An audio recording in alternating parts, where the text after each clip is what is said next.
방광염이랑 일반적인 방광염 차이는 뭘까요?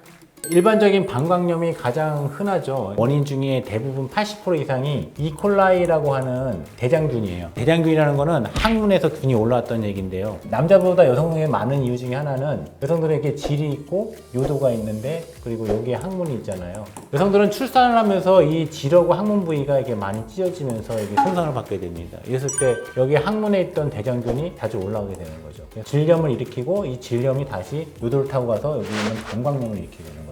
이콜라이가 가장 많은데, 그에 반해서 간질성 방광이라는 거는 방광 내벽에 개그층이라는 게 존재하는데 이 부위가 간질이에요. 간질. 여기에 염증이 생기는 거죠. 그래서 여기는 명확한 세균 감염이 없어요. 그리고 만성 염증과 또 점막 손상을 동반하게 되고, 점막층이 이렇게 손상되거나 찢어지거나 뭐 이랬을 때 간질성 방광이 오게 되는 거예요. 그리고 지속 시간은 방광염 같은 경우에는 며칠에서 수일 내에 그냥 치료가 되고 약물 치료로 거의 다 회복이 됩니다. 금방 치료가 되는데, 얘는 만성적이에요. 그리고 난치성으로 온다 그래요. 난치성이라는 거는 치료가 안 된다는 뜻이에요. 그리고 이제 주요 증상을 보게 되면요, 일반적인 방광염은 통증이 가장 심각합니다. 하지만 간질성 방광염에서는 오줌이 차기만 하면 통증이 있기 때문에 소변 참기 어려운 증상이 가장 심한 거예요. 그리고 통증이 지속된다는 게 어떤 경우는 24시간 내내 통증이 지속되는 경우도 있어요. 하루에 보통 사람들이 6번에서 8번에 화장실을 가게 된다 그러면 이 간질성 방광에 빠진 사람들은 15번에서 20번까지도 갑니다. 근데 얘는 항생제를 써도 치료가 안 돼요. 치료 방법은 최근에는 끝에 있는 배그층이라고 하는 코팅층을 복원시켜주는 치료가 되는데, 그게 바로 방광내 약물주입이라는 게 있어요. 히알루론산과 콘드로친 설페이트라고 하는 그런 물질들이 있어요. 하게 되면 통증이 조절되고 식이요법뿐만 아니라 운동요법, 행동요법도 같이 동반을 해줘야지만 치료가 돼요. 그리고 자극성 있는 음식을 먹지 말아야 돼요. 커피, 그리고 인스턴트 식품 먹지 말아야 되고, 또 다시 방광염이 걸리면 또 올 수 있기 때문에 재발률은 상당히 높아요. 그리고 여기는 적절한 치료만 하면 한 번에 끝나는 거죠.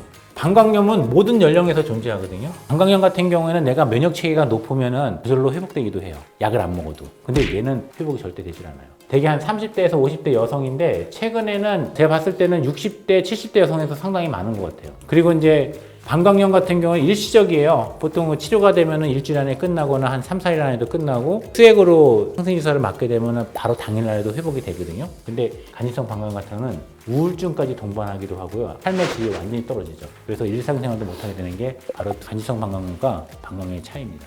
급성 방광염의 경우는요, 항생제 치료가 굿초이스라고 생각하시면 되고요. 비교적 빠르고 깔끔하게 나을 수 있지만, 간질성 방광염은 항생제로 치료가 된다고 될 게 아니에요. 약물 치료를 하고 있긴 하지만 항생제는 아니고요. 이때 도움을 받을 수 있는 것이 방광내 약물을 주입해주는 약물요법입니다. 히알루론산과 콘드로친 설페이트가 함유되어 있는 그런 약물을 방광 안에 주입해서 방광 내벽을 채워주는 거죠. 저희 병원에서는 2년 전부터 줄기세포를 기반으로 한 재생치료법, 염증 완화법 치료를 방광염 환자들에게 적용하고 있는데요.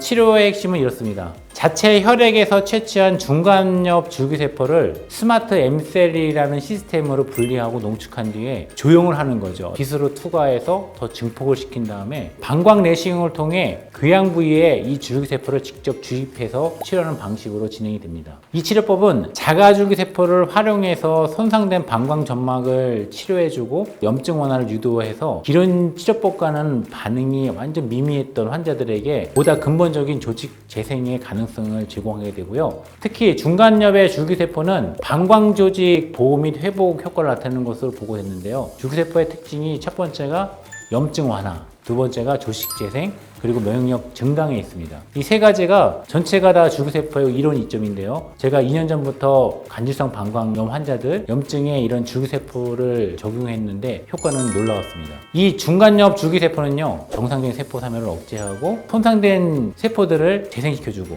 또 염증을 완화시켜주고 스트레스를 조절해줍니다. 그러다 보니까 콜라겐 섬유를 축적을 하고 조직을 굉장히 많이 강화시켜주고 또 더 탄탄하게 만들어주는 거죠. 저희 병원에서 치료받은 실제 환자의 사례를 보면 줄기세포 주입을 3회 한 후에 2개월 경과 시점에서요 6시간 이상 연속적으로 수면을 할 수 있게 됐고요. 또 낮 시간에도요 소변보는 횟수도 3분의 1 수준으로 감소해서 2시간, 3시간을 충분히 참을 수 있는 수준까지도 도달을 했습니다. 가장 대표적인 증상 호전은 통증이에요. 오줌이 차면은 맨날 아팠던 환자가 통증이 없어지는 거죠. 그러니까 일상생활에 복귀가 되고 불안한 감도 완화가 되면서 스트레스도 해소할 수 있고. 원장님이 줄기세포로 치료하신다는 거 보고 그게 저한테는 희망이었던 것 같아요. 바로 원장님한테 진료 받으러 왔죠. 그래서 진료 받고 2주 정도 지나니까 통증이 10이라고 하면 5 정도로 감소가 되었고요. 10이라고 보면 2 정도까지는 감소되었어요. 통증이 우선은 24시간 계속 왔었어요. 힘들었었는데 통증이 이제 10에서 2로 떨어진 것도 좋았긴 하지만 가장 좋았던 거는 어느 순간은 통증이 안 와요. 예전에는 한 진통제가 하루에 3번을 먹어야 될 정도로 힘들었어요. 지금은 한 번만 먹으면 하루를 견딜 수가 있어요. 아, 그렇구나. 그리고 예전처럼 통증이 심하지가 않아요. 아, 그리고 소변을 보고 난 다음에 찌릿한 그런 느낌 같은 것도 많이 없어지지 않았어요? 그거 없습니다. 없죠. 오케이. 네. 좋아요. 예. 이렇게 줄기세포를 통한 치료는 저희 병원에서 간질성 방광염의 치료 패러다임으로 자리 잡고 있고, 저는 앞으로도 더 많은 환자들한테 이러한 치료법을 적용할 것이고요. 또 많은 선생님들이 확신을 갖고 많은 환자들한테 이 치료법이 보급되기를 바라고 있습니다.